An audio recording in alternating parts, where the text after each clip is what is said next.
이불 두 겹을 덮은 채 전기장판까지 켠 상황. 지금 한반도의 날씨가 딱 이렇습니다. 그야말로 폭염에 대한민국 전역이 펄펄 끓고 있습니다. 35도가 넘어가니까 이제 구분 없더라고요. 일단 살아야겠다. 이런 생각에 그냥 우산 이렇게 들고 나와봤습니다. 그나마 좀 괜찮은데 그늘에 들어오면 햇빛은 지금 뜨거워서 뭐 있을 수가 없어. 양산 아니면 안 돼. 이남희 기자, 더워도 너무 더워요. 어제 서울 최고 온도가 38도까지 치솟았다는데, 아니 그러면 오늘도 비슷한 수준인 거예요? 오늘도 최고 온도 37도라고 하고요. 제가 아침 출근할 때마다도 땀을 비오듯 쏟는데 마치 그 습식 사우나 안에서 정말 그 열기 속에서 걸어가는 듯한 이런 느낌을 받았습니다. 사실은 동남아의 우리나라보다 위도가 낮은 곳보다도 지금 한국이 훨씬 더 덥다. 지금 그래요? 이렇게 말씀드릴 수 있을 것 같아요. 33도인데 지금 찾아봤거든요. 베트남 하노이도 37도 비슷하죠. 그리고 태국 방콕 같은 경우가 33도. 네. 그러니까 동남아보다 지금 한국이 더 덥다. 이렇게 말씀드릴 수 있을 것 같아요. 이제 열화상 카메라로 어제 이제 우리 기자가 실험한 거 보면은 완전히 저거예요? 저렇게 벌겋게, 저기 지금 청계천이잖아요. 보통은 더울수록 저렇게 붉게 물드는데요. 지금 네. 뭐 사람들이 발을 담그고 이렇게 지금 더위를 식히고 있지만은 거의 뭐 39도, 40도까지 되는 아이고. 모습. 위에 보면 철제 부분 있잖아요. 네. 이렇게 빨갛게 달궈진 모습 보실 수가 있습니다. 뭐 수영장 이런 곳들은 정말 뭐 50도, 60도만큼 아주 정말 발이 데일 정도로 땅바닥 같은 경우는 더 달궈져서 정말 서울 전국이 펄펄 끓고 있습니다. 지금 빨간 곳 보면은 이제 보기만 해도 상당히 뜨거워 보입니다. 자, 어떻게 보면 이렇게 더운 날이 있었을까 싶을 정도로 기록적인 폭염이 이어지고 있는데요. 상황이 이렇다 보니까 자, 온열 질환자와 사망자 모두요, 지난해보다 3배 가까이 늘었다고 합니다. 허준 변호사, 심지어 어제는 예기치 못한 사고도 있었어요. 그렇습니다. 공포의 폭염 속에서 안타까운 목숨을 또 잃는 사건이 발생을 했습니다. 어제 낮 12시 반쯤에 지금 예. 화면 보시는 곳은 구조 현장 모습인데요. 구조대원들이 맨홀안을 들여다보고 있고 안에서 사람을 끌어올리는 상황인 거예요. 왜냐하면 낮 12시 반쯤 한창 더울 때요. 금천구 가산동의 상수도 누수공사 현장에서 작업하다가 예. 인부가 질식해서 쓰러진 겁니다. 70대 남성 2명을 지금 구조를 하고 있는 모습인데 원래 한 명이 맨홀 안에서 작업을 하다가 갑자기 쓰러졌습니다. 네. 그러니까 동료가 이 쓰러진 한 명을 구하러 진입했다가 같이 쓰러지고 만 겁니다. 2명이 심정지 상태로 심폐소생술 받으면서 병원으로 이송이 됐는데 예. 한 명은 안타깝게도 새벽 3시쯤에 사망을 했고요. 다른 한 명은 심박이 돌아와서 생명에는 지장이 없는 상태라고 합니다. 앞으로 치료 경과를 좀 지켜봐야 될 것 같은데 지금 노동부에서 일단 바로 조사에 착수를 했습니다. 산업안전보건법과 중대재해처벌법 위반 사항이 있는지 확인할 계획인데 안전조치를 제대로 취했는지 이 부분 확인을 해야 됩니다. 밀폐 공간에서 작업을 할 때는 예. 저런 이 전용 마스크가 있습니다. 그걸 써야 되고 그리고 유해가스도 농도도 측정을 해야 되는데 이런 것들이 작업 현장에서 제대로 이루어졌는지 확인할 전망입니다. 이 맨홀 사고가 계속해서 연달아서 일어나고 있거든요. 근데 이렇게 펄펄 끓는 날씨 속에선 이 맨홀 작업이 더 위험하다면서요? 당연히 그럴 수밖에 없죠. 왜냐하면 맨홀 안에 들어가면요, 일단 공기 흐름이 빠르지 않잖아요. 정체돼 있습니다. 네. 그럼 만약 유독가스가 발생하게 되면 그 유독가스가 빠져나갈 수 있는 공간이 안 생기는 거잖아요.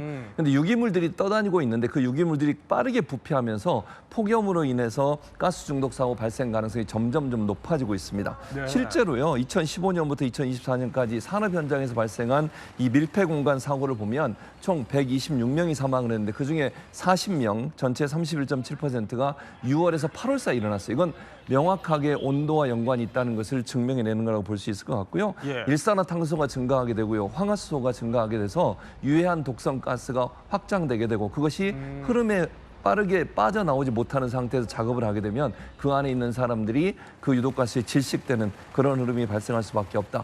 8월에 통영에서 어떤 일도 있었냐면요. 네. 실제 정박돼 있는 어선에 정비를 위해서 들어갔던 사람들이 어패류가 부패하고 독성가스가 생기면서 거기서 4명이 피해를 입은 사건도 있었기 때문에 그렇군요. 여름철에는 밀폐된 공간에 들어가는 건 대단히 주의를 해야 한다고 생각이 듭니다.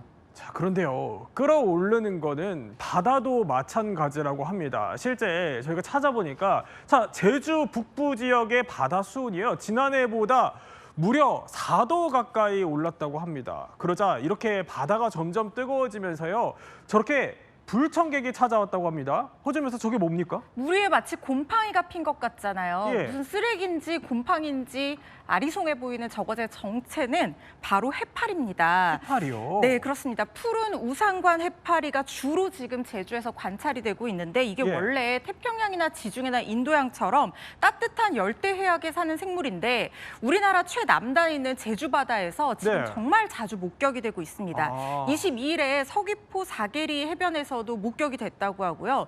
23일에는 서귀포 표선해수욕장에서 이 푸른 우산관 해파리떼가 출몰을 했다라고 합니다. 네. 이 주변을 찾은 주민이나 관광객들 얘기에 따르면 바닷가에 갔는데 뭔가 동글동글한 게 떠 있어서 무슨 부유물이나 쓰레기인가 이런 생각을 했었는데 그게 네. 아니라 진짜 이 태평양 지역의 이 따뜻한 바다에서 사는 사실 열대면 더운 바다거든요. 거기서 서식하는 해파리떼가 나타났다는 거고요. 26일에는 제주 조천읍 신흥해수욕장에도 이 해파리가 출몰했다고 합니다. 아니 근데 최진봉 교수님, 네. 해파리 자칫하다가 쏘일 수도 있고 이게 해파리들이 독성이 있다고도 알려져 있잖아요. 그렇습니다. 혹시 위험한 건 아니에요? 위험한데 두 가지 종류의 해파리가 있습니다. 그러니까 제주에 가시면 이게 서귀포, 제주 모두 다 출몰하고 있다고 하는데요. 예. 방금 허지원 변호사가 설명해 주신 그 해파리는 그래도 독성이 좀 낮은 해파리예요. 그래서 크게 피해를 입지는 않지만 그럼에도 불구하고 해수욕장에서 만약 해파리를 보시면 절대로 접촉하시면 안 됩니다. 네. 독성은 있고요. 근데 이게 지금 푸른 우산관 해파리는 그래도 독성이 적은데 또 하나의 해파리가 있는데 그 해파리 이름이 논문화 입깃 해파리예요. 이 해파리는 강독성입니다. 독성이 강해서 지금 보여주는 저 사진인데요. 네. 독성이 강해서 쏘이면요. 바로 부풀어 오르거나 오. 아니면 피해를 당할 수 있어요. 절대로 만지시면 안 되고요. 대단히 위험한 해파리입니다. 저 해파리에 쏘이게 되면 병원에 가 치료를 받으셔야 돼요. 그렇군요. 그래서 혹시나 어디 해수욕장이나 해안가에 가셔서 해파리가 보이면 뭐 이상한 뭐 신기해서 만지기도 하시고 귀엽다고 만지기도 하시는 절대로 그러시면 안 되고요. 네. 해파리에 쏘이면 치료를 받아야 하는 상황이 간다는 것도 꼭 기억하셨으면 좋겠습니다. 자, 이렇게 예기치 못한 사고와 또 불청객까지 부르고 있는 폭염이요. 타는 듯한 더위에 시달리고 나면 딱 생각나는 과일이 있습니다. 바로 냉장고에 두고두고 먹는 수박입니다. 혹시 시청자 여러분은 먹고 남은 수박 어떻게 보관하고 계신가요? 밀폐 용기 요즘엔 너무 잘 나와 있어서 꺼내 먹기도 좋고 바로바로. 또 수박 많이 먹어요. 반은 그냥 랩 싸서 넣어두고 그냥 넣는 것보다는 랩을 싸서 넣는 게 좀 더 깨끗하지 않을까 해서. 이남희 기자 수박 좋아하시잖아요. 제가요 지금 회사에서 일을 열심히 해서 수박을 자를 시간이 없어서 굳이 사진 않지만 주말에 사면은 네. 제 욕심 저는 무조건 빨리 먹어치우자 주의자예요. 왜냐하면은 갈라서 이걸 오래 보관하면은 뭔가 상한다 이런 것 때문에 되도록이면은 식구들이 많을 때 손님이 올 때 수박을 사서 네. 빨리 같이 나눠 먹고 최대한 남기지 말자가 제 수박을 먹는 그렇군요. 철칙입니다. 아니, 저 같은 경우에는 근데 수박을 좋아해서 원래 그때그때 잘라놓고 이거 좀 랩으로 씌워놓기도 하거든요. 근데 이게 알고 보니까 세균 덩어리를 만드는 행동일 수 있다. 이게 진짜입니까? 그렇습니다. 저도 사실 이거 보고 너무 놀랐습니다. 왜냐하면 저도 남은 수박 랩에 싸서 보관해 놓는 경우 굉장히 많거든요. 그래요? 그런데 표면에서 1cm 이상 잘라내고 먹지 않는다고 하면 네. 엄청난 세균 덩어리를 같이 섭취하는 결과로 이어질 수 있다라는 얘기가 나왔습니다.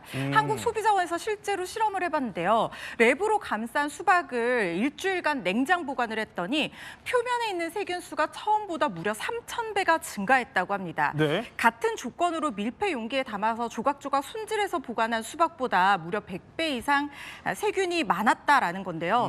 처음 과일을 자르기 전에 세척제로 표면을 깨끗하게 씻었냐 아니냐 여기에 따라서 이 세균 수치가 달라질 수 있다고 하니까 일단 표면을 먼저 세척을 하는 게 좋을 것 같고 랩을 씌워서 보관하기보다는 잘라서 밀폐 용기에 보관하는 게 나을 것 같다는 생각이 듭니다. 그렇군요. 근데 수박 관련해서 또 하나 논쟁이 있잖아요, 이남희 기자. 네. 바로 소용돌이 수박이라는 건데, 그러니까 안에 그러니까 소용돌이 모양이 있는 수박을 먹으면 자칫하다가 배탈이 날 수 있다 이런 얘기들이 있는데 이건 어떻습니까? 이걸 좀 정확하게 설명을 드리면 수박 갈랐을 때 이렇게 소용돌이 같은 모양이 있는 거는 정확하게 말씀드리면은 수박에 탯줄로 씨가 맺힌 자리예요. 그러니까 무조건 약간의 그 소용돌이가 있다고 해서 배탈이 나느냐 그건 아니고요. 정확한 이 병은 수박 모자이크 병이라는 게 있습니다. 이 모자이크가 혹시 그 소용돌이랑 같은 개념 아니냐 생각하실 텐데요. 정확하게 말씀드리면은 감염된 수박 잎에 얼룩덜룩하게 네. 그 뭔가 무늬가 생긴 걸 가지고 모자이크 병이라고 하고요. 여기는 시큼한 냄새가 난다거나 뭔가 과육이 상해 있거나 이렇기 때문에 또 티가 난다고 해요. 그래서 현실에서 유통되는 경우는 적다고 하니까 뭐 모자이크 병에 걸린 수박 먹는 거 아니냐 걱정을 하실 텐데 그거는 너무 염려하지 않으셔도 된다고 합니다. 네, 그래도 또 더운 여름철에는 드시는 음식에 각별히 주의하셔야 될 것 같습니다.